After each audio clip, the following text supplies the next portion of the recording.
personally think it's a lot of like nutrition marketing for an end goal of creating a revenue stream, right? And so when you kind of think about nutrition marketing, it doesn't really sell the product, but it sells an explanation, right? And you've probably seen this formula before. Lord knows I have, but it usually starts with some vague but relatable symptoms, like bloating, uh, brain fog, cravings, poor sleep, stubborn weight gain, feeling off, low mood, outbursts. In other words, it's really just normal human experiences that many people can relate to.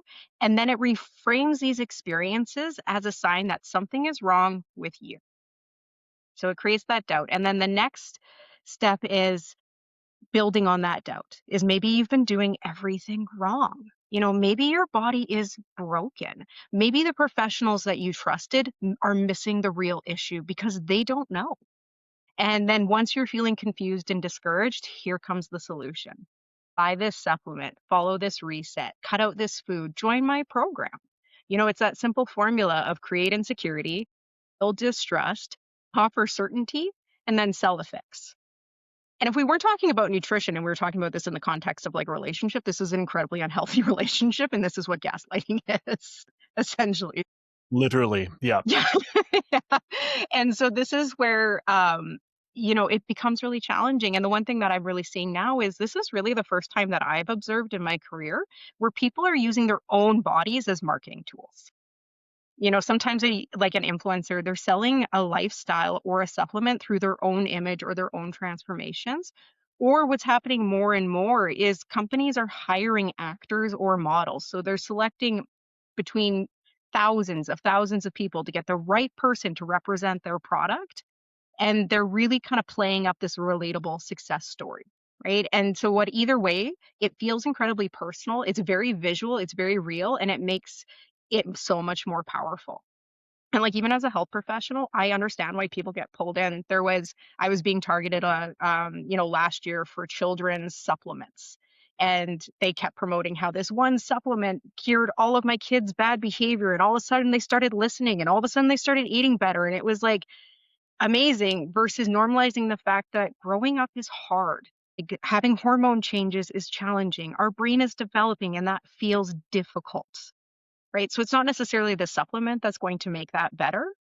There's going to be a lot of other factors in there. But when I went to go actually look at what was in this supplement, all it was like some B vitamins and vitamin D. And I was like, well, if you eat cereal milk, you're going to get a lot of that.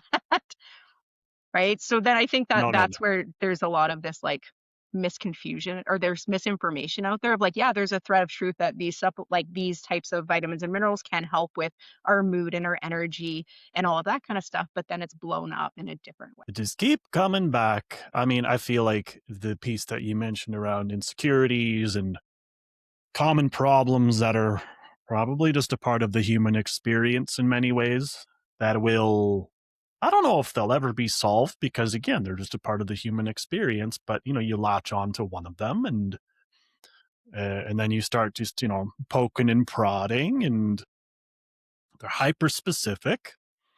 And I feel like that kind of gets into why these types of things just keep coming up. Whatever marketing methods are being used at large, people will find a way. It was TV commercials, radio commercials, newspaper ads, magazine ads, now it's social media, podcasts, YouTube videos. I don't want to know what's next. I don't want to think about that. Okay.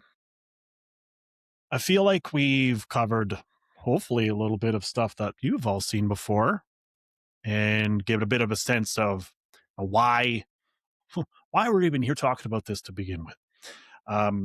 Let's get into how to evaluate a lot of these claims.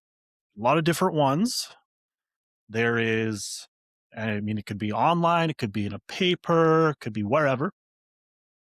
How do we evaluate these things? How do we get inside the brain of somebody that actually knows what the heck they're talking about? Yeah, before we highlight some more prominent examples of this kind of thing, it is important to first start with what are some red flags, maybe some green flags or yellow flags to watch out for as you're searching for this information online. So, one really big one to start with is either blaming a single food or nutrient or compound for a lot of problems, or framing that single thing as a solution to a lot of problems. So this goes with the oversimplification of complicated either medical situations or things that are just completely normal, and saying that we're going to fix this with this like one simple thing. It goes back to that old like one weird trick meme. There are just different iterations of this all the time, and it just evolves year after year, decade after decade. So that's definitely a really big red flag there.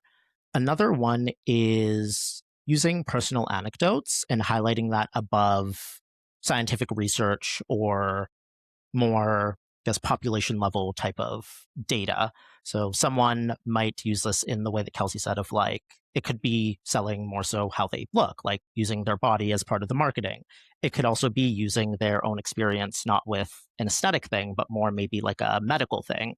Them saying like, I had this medical problem and then here's the thing that fixed it. And now I'm going to help you fix it with this same thing. Sometimes it is more to sell a product. Sometimes it is more kind of blatant in that direction.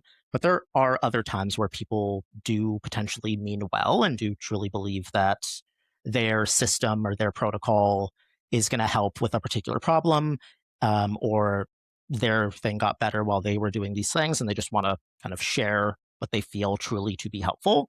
So it's not always a malicious thing. It is sometimes more sincere, but it is still a red flag in that a single person's experience is not the same as what everyone else should do for that same condition.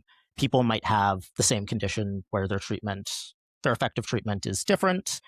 Others might have more similarities. There's no, even with the same condition, framing a universal experience and universal needs is a bit of a red flag. And then just to go over a couple more, another one is very broad promises.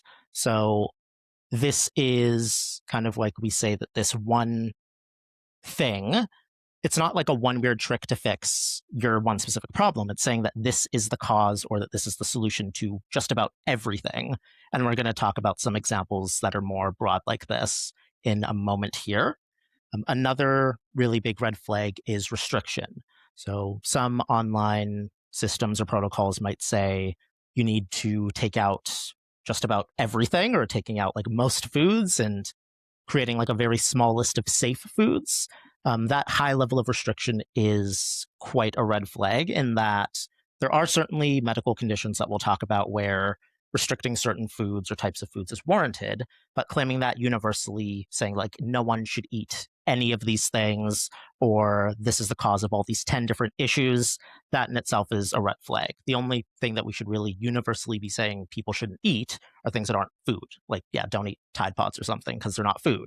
But if someone's saying that with like an actual food item, then that's a shady situation potentially.